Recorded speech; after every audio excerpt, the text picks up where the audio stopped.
Supreme कोर्टामध्ये आज आमदार अपात्र प्रकरणी सुनावणी झाली। यामध्ये शिवसेना आणि राष्ट्रवादी काँग्रेस या दोन्ही पक्षातील आमदारांच्या संदर्भात जी अपात्र प्रकरण आहे त्या संदर्भात सुनावणी झाली। या संदर्भात माहिती देण्याकरता माझ्यासोबत आहे ॲडव्होकेट सिद्धार्थ शिंदे, सुप्रीम कोर्टाचे ज्येष्ठ वकील आहे। सर, आज अनेक दिवसानंतर आज तारीख पडली होती, त्या काय झालं आज? बघा, आज बॅक टू बॅक हे प्रकरण होते। अनुक्रमांक 7 म्हणजे शिवसेना आमदार अपात्रता प्रकरण आणि 7.1 राष्ट्रवादी आमदार अपात्रता प्रकरण। पण आज काही कारणास्तव या सुनावणीला मुहूर्त लाभला नाही, कारण अनुक्रमांक 1चं जे प्रकरण होतं ते पूर्ण दिवस चालणार होतं, ते टॅक्स बद्दलचं प्रकरण होतं। त्यामुळे हे मॅटर मेन्शन करण्यात आलं। त्याच्यात सरन्यायाधीशांनी सांगितलं की शिवसेनेबाबतीत जे आहे त्याच्यात एकनाथ शिंदे आणि त्यांच्या आमदारांनी उत्तर सादर केलेलं आहे सुनील प्रभूंच्या याचिकेवर।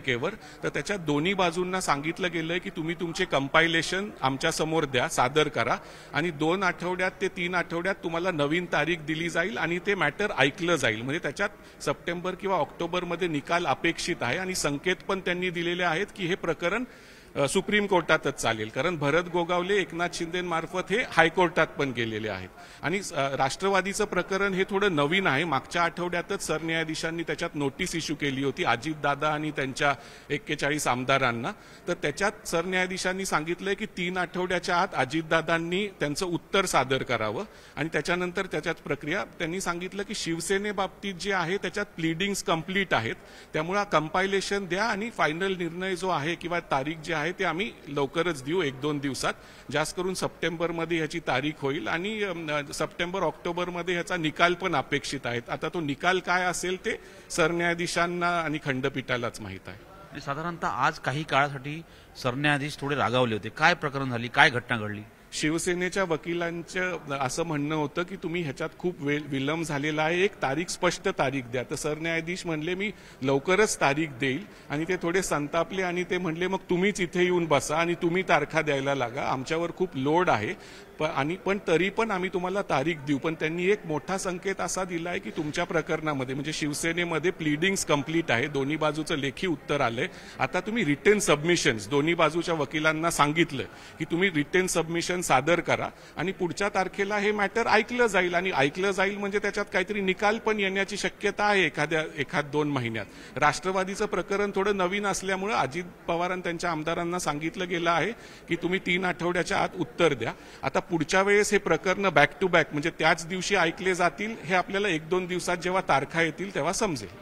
साधारणतः ज्या पद्धतीची माहिती मिळते की विधानसभा निवडणुका ह्या नोव्हेंबरमध्ये किंवा ऑक्टोबरमध्ये होण्याची शक्यता आहे, त्यापूर्वी या संपूर्ण आमदार अपात्र प्रकरणाचा निर्णय येण्याची शक्यता आहे का? बघा, ही आमदार अपात्रता जी असती ती फक्त विधानसभा भंग होईपर्यंत किंवा विधानसभेचा कार्यकाळ संपेपर्यंत असते।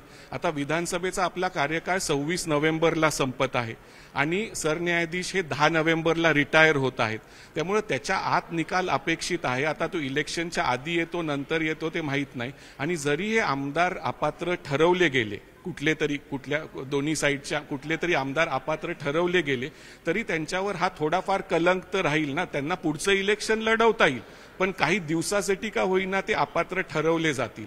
त्यामुळे हा निकाल तसा जर बघितला, जरी सिम्बॉलिक असला, जरी त्याला थोडा वेळ लागलेला आहे, तरी ह्याचे रिपरकशन्स पुढच्या दृष्टीने खूप मेजर असतील। नाही, राहुल नार्वेकर विधानसभा अध्यक्षांनी जो निर्णय घेतला, दोन्ही पक्षातील म्हणजे खास शिवसेना असो किंवा मग राष्ट्रवादी काँग्रेस, दोन्ही पक्षातील एकाही आमदार त्यांनी अपात्र ठरवलं नव्हतं। त्या प्रकरणामध्ये हे असं जे विधानसभा अध्यक्षांनी केलं त्याला मुंबई उच्च न्यायालयाने आव्हान देण्यात आलं, आता दिल्लीतही आव्हान देण्यात आलं, सुप्रीम कोर्टात आव्हान दिलेलं आहे। काय साधारणतः काय कायदेशीर बाजू काय सांगता? बघा, जेव्हा राहुल नार्वेकर 10व्या अनुसूचीप्रमाणे मागच्या वेळेस सरन्यायाधीशांनी पण मॅटरमध्ये सांगितलं होतं की जो निर्णय आहे तो अध्यक्षांचा असतो, अध्यक्षांच्या निर्णयाविरुद्ध तुम्ही कोर्टात येऊ शकता। तसं जर बघितलं तर अध्यक्षांच्या निर्णयाविरुद्ध तुम्हाला हायकोर्टात जावं लागतं, पण बरेच प्रकरण ह्याच्या आधी झालेले आहेत की अध्यक्षांच्या निर्णयाविरुद्ध सुप्रीम कोर्टात पण लोक आलेले आहेत आणि ते एंटरटेन केले गेलेले आहेत।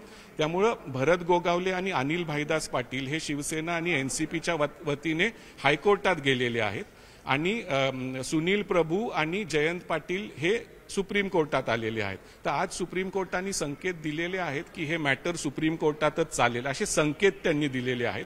अजून ते ठरवायचं आहे कोर्टाला की हे मॅटर नक्की कुठे चालेल। शिवसेना उद्धव बाळासाहेब ठाकरे आणि एनसीपी शरदचंद्र पवार यांची इच्छा आहे की ते सुप्रीम कोर्टात ऐकण्यात यावं, कारण मग वेळ कमी लागेल आणि निकाल लवकर येईल. कारण ते हायकोर्टात ऐकलं गेलं की परत वेळ लांबेल आणि मग परत त्याच्या विरुद्ध कोणतरी येऊ शकतं. तर आज संकेत असे दिलेले आहेत सरन्यायाधीशांनी की ते इथं, आणि कसं आहे, एक ऑर्डर आहे स्पीकरची, ती एकाच कोर्टात अपील होऊ शकते.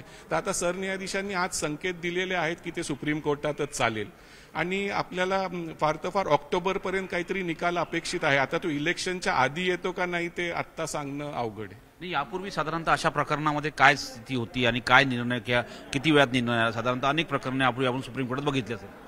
आता बघा, सरन्यायाधीशांनी राहुल नार्वेकरांना सांगितलं होतं रिझनेबल पिरियड ऑफ टाईममध्ये तुम्ही निर्णय द्या. त्याच्यात थोडा विलंब झाला, मग सरन्यायाधीशांनी एक वेळ बंधन त्याला दिलं. त्याच्यात राहुल नार्वेकरांनी निर्णय दिला आणि त्यावेळेस पण सरन्यायाधीश म्हणले होते लवकर निर्णय द्या, नाहीतर विधानसभा भंग झाली किंवा विधानसभेची टर्म संपली तर ह्या अपात्रतेला काही अर्थ राहणार नाही. आता काही कारणास्तव मध्ये वेकेशन आले सुप्रीम कोर्टाचे, ह्याच्यात थोडा विलंब होत आहे. न्यायालयाकडून पण तुम्हाला म्हणता येईल, पण ह्याच्यात काय गैर असं नाहीये, कारण ह्याच्यात अशा वेळेस कधी कधी विलंब होत असतो.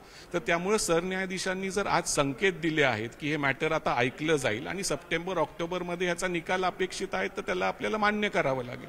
धन्यवाद. होते ॲडव्होकेट सिद्धार्थ शिंदे यांनी अतिशय स्पष्टपणे खास करून या संपूर्ण प्रकरणाचा उलगडा केलेला आहे. त्यांनी म्हटलेलं आहे यामध्ये की साधारणतः सप्टेंबर ऑक्टोबरपर्यंत महाराष्ट्रातील आमदार अपात्र प्रकरण जे आहे त्याचा निकाल येण्याची शक्यता आहे. नवी दिल्लीहून व्हिडिओ श्रमा शंकरसह प्रशांत जमदार, न्यूज 18 लोकमत.